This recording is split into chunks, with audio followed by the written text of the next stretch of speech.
Friends, आज मार्च 17 है।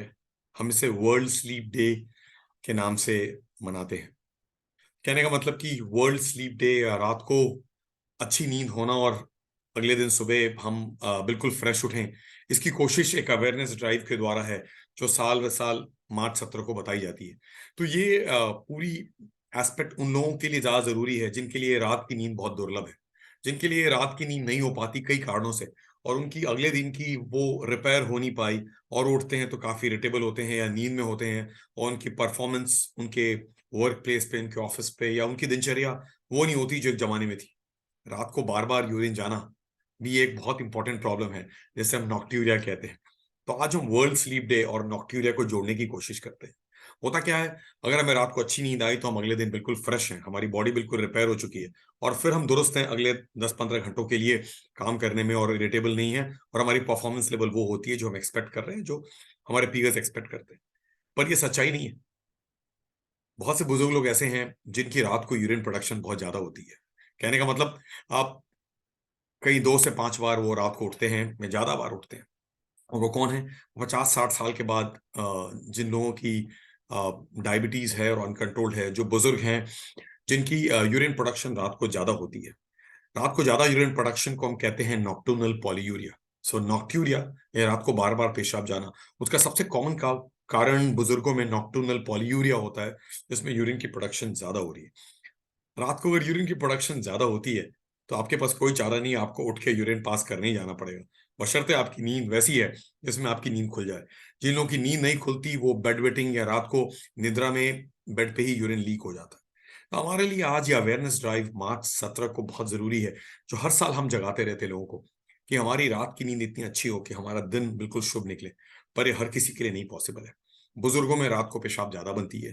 ये बनती है बिकॉज वो पूरी सर्केडियन रिदम, जो किडनी का यूरिन प्रोडक्शन का रिदम है, वो थोड़ा चेंज होता जा रहा है। 50-60 साल के बाद एक मैकेनिज्म, जैसे कहते हैं आर्जिनिन वैसोप्रेसिन मैकेनिज्म, वो मैकेनिज्म धीरे धीरे बदल रहा है, और इसके बदलने के कारण आपकी रात की यूरिन प्रोडक्शन बढ़ जाती है। कहा जाता है कि नॉक्टर्नल पॉलीयूरिया बुजुर्गों में 33% से ज्यादा यूरिन प्रोड्यूस कर रही होती है। तो अगर आप 3 लीटर यूरिन बना रहे हैं, तो 1 लीटर से ज्यादा यूरिन रात को बन रहा है। तो कहाँ आपको आपकी नींद सोने देगी? कहने का मतलब है कि आप इस तरह से अपनी क्वालिटी ऑफ लाइफ को बिताना चाहते हैं, या फिर आपके पास कोई ऑप्शन है? तो आपके पास एक ऑप्शन है। ये क्वालिटी ऑफ लाइफ इशू है, ये कोई ऐसी जानलेवा बीमारी नहीं है, पर इस तरह की ऑप्शन है जिसको हम ट्रीट कर सकते हैं। ये और है कि हमने शायद इसकी कोशिश नहीं की। हम सोचे कि ये बुजुर्गों की कंडीशन है, हमारे पेरेंट्स, हमारे ग्रैंड पेरेंट्स, हमारे माता पिता इस तरह की लाइफ जी तो रहे हैं जिसमें वो रात को बार बार जगते हैं, उनकी नींद ऐसी बहुत शिथिल होती है और कम रहती है। दूसरी तरफ उनकी रात को यूरिन प्रोडक्शन ज्यादा हो रही है। रात को यूरिन प्रोडक्शन हार्ट की डिजीजेस में, अनकंट्रोल्ड डायबिटीज में, ईस्ट्रोजन डेफिशिएंसी में, डिकम्पेंसेटेड हार्ट डिजीज में, वास्कुलर प्रॉब्लम्स में, जहां फ्लूइड रात को रिजॉल्व होकर सर्किट में वापस आता है, और सर्कुलेशन में अगर फ्लूइड ज्यादा है तो फिर किडनी उसे निकालने की कोशिश करती है। तो ऐसे बहुत से कारण हैं जिसके कारण रात को यूरिन प्रोड्यूस होती है। लेकिन एक कारण आप में मेरे में भी है। शाम के बाद अगर हम शाम भर चाय, पानी, कॉफी, दूध, कोला और अल्कोहल पीते रहेंगे, तो ऑब्वियसली यूरिन की प्रोडक्शन ज्यादा होगी। तो ऐसे लोगों को हम अवश्य याद दिलाते हैं कि जहां तक एक यूरोलॉजिस्ट अपना काम करेंगे और आपकी नॉक्टूरिया को बिल्कुल सुनेंगे, और उसके बाद कारण खोजने की कोशिश करेंगे, वो पिन पॉइंट करेंगे कि आपको रात को बार बार क्यों उठना पड़ रहा है।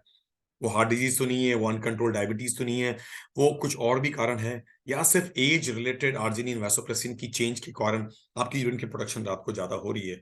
वो आपकी बिहेवियरल थेरेपी से आपकी डिसिप्लिन को इंप्रूव करेंगे। वो इंप्रूवमेंट बहुत जरूरी है।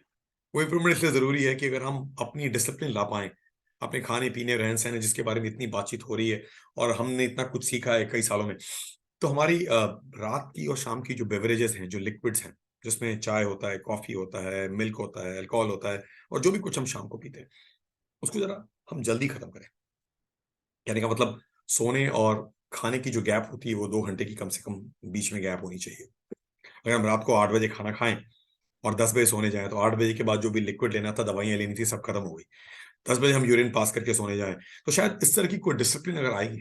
रात को अगर प्यास लगता है तो हम हमें याद ना करें रात को थोड़ा सा पानी पिए। लोगों को प्यास लगती है तो लोग इतना पीते रहते हैं। तो हम लोगों को कहते हैं, आप सुबह 6 से शाम 6 तक जितना पीना है पीते रहिए, शाम 6 के बाद जैन बन जाइए। अपनी दिनचर्या ऐसा रखिए कि शाम के बाद अंधेरे की वेला में आप अपनी प्रोडक्शन को कम करने के लिए एक बिहेवियरल थेरेपी अपनाएं, और बहुत कामदायक है, बहुत ज्यादा। ऑब्वियसली आप मेरे पास बिहेवियरल थेरेपी के लिए नहीं आते, तो डिपार्टमेंट ऑफ यूरोलॉजी कोकिला में धीरूभाई अंबानी अस्पताल में हमारे लिए बहुत जरूरी होता है कि एक तरफ आपको जगाना और आपकी डिसिप्लिन को बिल्कुल वहां ले आना जो जरूरी है, साथ ही इसकी फार्माकोथेरेपी है, इसकी ट्रीटमेंट है। आज वो दवाइयां हैं जो दवाइयां बहुत सेफ हैं, और जिसके कारण हम रात को किडनी को जरा सा पॉज कर सकते हैं, थोड़ी सी ऑरेंज लाइट लगा सकते हैं, प्रोवाइडेड आपकी सारी सर्किट बिल्कुल स्टेबल है। तो ये आइडेंटिफाई करना बहुत जरूरी होता है, और वो आइडेंटिफाई करने के लिए एक वार्तालाप, एक कंसल्टेशन, आइडेंटिफाई करना कि ये नॉक्ट्यूरिया क्यों हो रहा है, और इस नॉक्ट्यूरिया के आइडेंटिफिकेशन के बाद फिर वो प्रैक्टिसेस लाना जिस प्रैक्टिसेस में आइडेंटिफाई करना। तो basically bladder diary, identification, pharmacotherapy, वो दवाइयां जिससे आपकी रातें अच्छी हो जाएं, बहुत जरूरी है।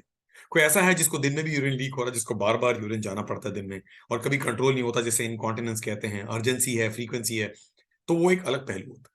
अगर आपकी ब्लैडर ओवर एक्टिव है दिन में, तो रात को भी ओवर एक्टिव होगी, वो ब्लैडर की बिहेवियर है। हम उसे शांत करने की दवाइयां हैं जो हम आपके दिन और रात दोनों को कंट्रोल ले सकते हैं। तो friends, quality of life diseases ऐसी होती हैं जो शायद आपको लाइफ थ्रेटनिंग ना हो, लेकिन उनकी को मुश्किल तो करती है। तो बहुत इंपॉर्टेंट ये होता है कि हम कैसे इन लोगों को समझाएं और कैसे इन लोगों को इंप्रूव करें। मिसाल के तौर पे, अगर किसी को इनकॉन्टिनेंस है, किसी को इरेक्टाइल डिस्फंक्शन है, किसी को ऑब्स्ट्रक्टिव वर्डिंग है, और वो इसे धीरे धीरे अपनी क्वालिटी ऑफ लाइफ में डाले जा रहे हैं, तो इंपॉर्टेंट है कि उनको हम एक पहलू पे लाएं और उसको बाद इंप्रूव करें। तो आज वर्ल्ड स्लीप डे, मार्च 17 को आपको जगाना बहुत जरूरी होगा। जो भी कोई रात को 1 से 2 बार यूरिन जाता है, वो शायद सेफ और स्टेबल है और कंफर्टेबल है, उनकी नींद अच्छी रहती है। पर बुजुर्गों में और उस उम्र के बाद, जिस उम्र में रात को प्रोडक्शन ज्यादा हो रही है और आप यूरिन में 3 से 5 बार यूरिन पास करने जा रहे हैं, तो आपके लिए मुश्किल है।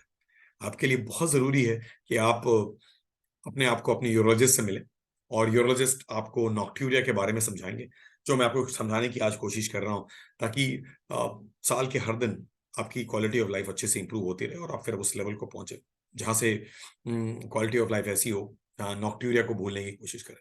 सो वर्ल्ड स्लीप डे, मार्च 17 एवरी ईयर, इस तरह की जागरूकता की जरूरत होती है, और इस जागरूकता की कोशिश में हम क्वालिटी ऑफ लाइफ इंप्रूव करने के लिए आपके पास लौटते हैं। धन्यवाद।